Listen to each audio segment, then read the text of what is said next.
All right, thanks for waiting. We'll finish up today with Garrett Nelson. And I'm going to go to Evan Bland, World Herald. Hey, Garrett. I was just curious, what do you think it might be like defending against Noah Vedral this week? And how does having that level of familiarity with a quarterback maybe affect how you guys prepare this week? It doesn't really at all. I mean, it's just like practice last year. I mean, you go against high-level quarterbacks like we do in practice. I mean, it's gonna be fun to poke fun of him once in a while. If he does play and we hit him or get him on the ground or get a sack or something. I mean, it's always, it's competition. So you want to knock his helmet off during the game, but after the game, I mean, it's all love. We love him to death. So I'm glad he's doing well. But it'll be fun. It'll be interesting. Just like any other week playing against another quarterback. What's your scout of him, having seen him so often in practice? No, I mean, it's a little trippy, but it'll be like I said, it'll be fun. I mean, we're preparing just like any other week and preparing to get after him and get him to third downs and see if we can't get him on the ground. Andrew Ward, KLKN. Hey, Gary, before I get to my question, it's hard to see in the Zoom. Are you missing a tooth right there? Yeah, I'm missing 2 teeth. Is that from the game on Saturday? That was from Penn State, actually. Okay. How did that I've been happen? playing. I don't know what play, I can't remember when it was, but I was tackle put a shoulder in my, or a tight end put a shoulder in my jaw and broke my 2 teeth out. So I've been missing that for a while. Putting some straws in there once in a while is pretty fun. Step aside, hockey players. Hey, a lot of questions. Just a lot of your guys or your teammates were answering questions about how close you guys are in this program as a whole. Do you see that as well? You've talked about this before. How do you see that? Yeah, I don't know if I should even say this, but I mean, I'm not. I'm human just like everybody else, and I read all the Twitter comments and all that stuff, and seeing what people say about us and about our coaches and about our team, and I think they're crazy. I think it's very apparent how much better we are as a team and as a defense, as players, as people.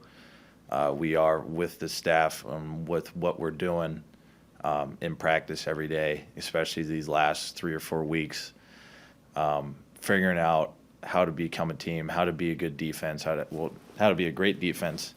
We're very close, like my teammate said. I think people are crazy if they think otherwise. We're very close to even being an elite defense. We're playing really solid right now, even as a team. But like I said, we're at the tipping point. We need to. I mean, more detail oriented, just pushing it to the next level. How can we get better? How can we get better? We're getting better and better. How do we push it and keep pushing the envelope so we don't get complacent? I think is the next thing. Like my team would say, we're really close. I'm really excited to keep pushing the envelope. Parker Gabriel, Journal-Star. Hey Garrett, what's made the difference the last 3 weeks on third down? Because you guys were statistically one of the worst units in the country on that down early in the season, and the switch has completely flipped the last 3 weeks. It's insane to me. It kind of amazes me every day at this level of football how much details and little things do matter. You arm over sooner, you tackle a guy and for 2 yards instead of 4, and now it's it's 2nd and 8 instead of a 2nd and 6, and getting a yard back or 2 yards back and forcing them into a 3rd and 6 or 8 is a completely different game than 3rd and 3 or 4. Being better with those details and knowing how we fit and being more aggressive and just kind of understanding our defense better and honing those little details down has been a major component to that, and getting teams into 3rd and 8s or 3rd and 6s and longs and things like that. getting better in practice and making sure that third downs are money down, and that's where teams and that's where defenses rise to the next level, is getting teams off the field. So honing in on those things and getting teams into third and long situations where there's a good chance we get off the field has been a big component. Back to Evan Bland for a question. Garrett, when you're finishing up a Big Ten grind like this, 7 games in 7 weeks against the Big Ten, and you're mentally tired, maybe you're missing teeth, whatever it is, how do you I guess stay sharp, stay motivated? How have you, I guess, pushed through this to get to this point? What's the motivation now? The older I get, the more I realize it's not really the situation you're in, it's the people you're with. It doesn't matter what I go through with these guys. It doesn't matter what happens. I know that I can rely on them to show up every day with the mentality the same as me, wanting to get better, wanting to improve what we've done, loving each other, making sure we're all right. I mean, it amazes me, and it's incredible to see how great of guys we have on this team to make sure everybody is okay. Make sure everybody is like, hey, you're doing all right. We got to get going at practice. Like checking everybody and holding everybody accountable to stay mentally locked in and be ready to, go attack meetings, go attack practice, go bring meetings to, keeping everything organized and keep your mental focus in the stadium than, somewhere outside or thinking about some other things or, man, I'm tired, man. Everybody's tired. So nobody feels bad for you. We gotta stay locked in, and it's awesome to have teammates to do that for you. How much they love you. Steve Sipple, Journal Star. Garrett, why do you think that part has gotten so much better in the last year? I mean, why do you think that is? The camaraderie part? Yeah, buy-in, camaraderie, those sorts of things. It's kind of been magical to watch how the mental mindset of guys have changed, the belief in what we're doing and what they're seeing, how we're playing. It's having that belief and looking around and looking at the guys and be like, I mean, football, Coach Dawson, we had a meeting after practice on the field, and it stuck with me. Football is special in the sense of these are the guys that you're going to be, talking to your kids about for 40 years. I mean, there's no other sport like it. You look, you're going to remember the Simon Oties, you're going to tell people, you're going to tell everybody about them, and football is special like that. And realizing that these are the guys that you're going to have, and these are the dudes that are going to have your back no matter what, having that mindset and having that belief, you start to be around each other more. You start to care about each other more. You play with each other. You love the energy. You love the excitement.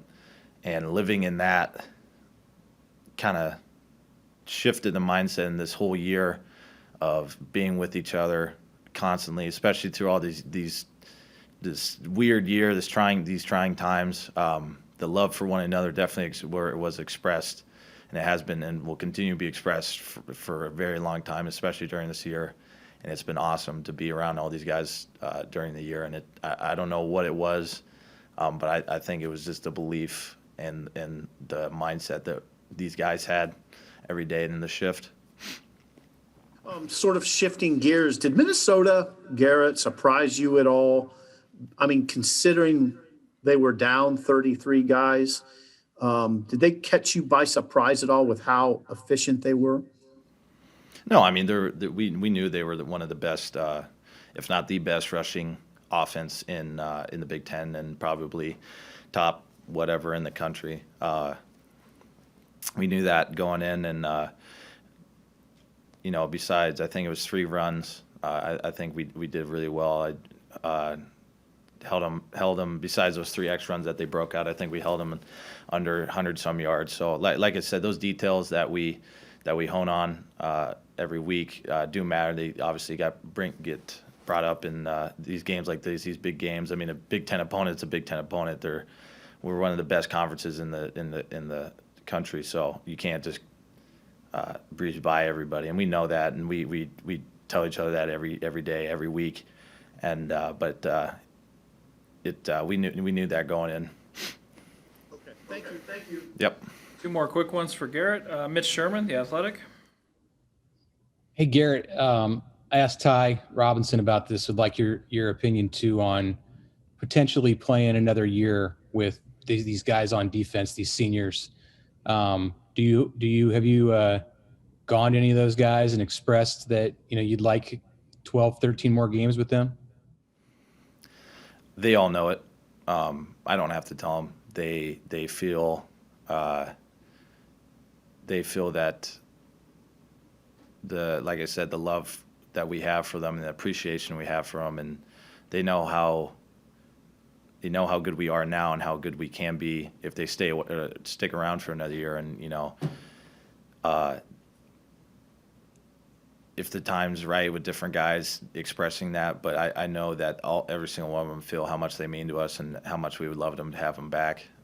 Coaches expressed it. I think we've all expressed it in our own way, but they definitely have the vibe of what we want as players.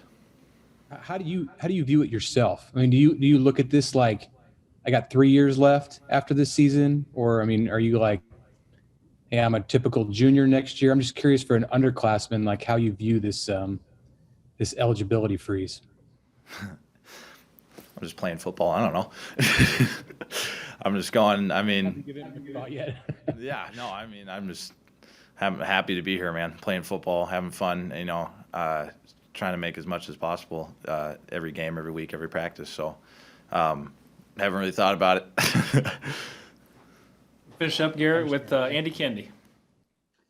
Garrett, have you thought about your play this season? How would you assess your play on the field, and how much progress have you made in your mind since last season? Yeah. Compared to last year, as a player, I feel like I've improved a ton. I'm nowhere near where I want to be as a player and as a person, but I've definitely improved, and I believe it shows on the film and on the game on Saturday or Friday or whenever we're playing. A lot of credit goes to the Coach Dawson and Coach Chins and pretty much everybody helping me out, getting me right every day and holding me accountable every single play. Not letting me lapse back into bad habits or being complacent. I give a lot of credit to them. Almost all of it, but I truly work my hardest as I can every single day, and I do. It's I don't really like talking about myself, but I feel like I've done a good job as a player, getting better and progressing. All right. Thank you, Garrett. Thanks, everyone. We will talk to you after practice tomorrow with a couple coaches and a couple players. Thanks.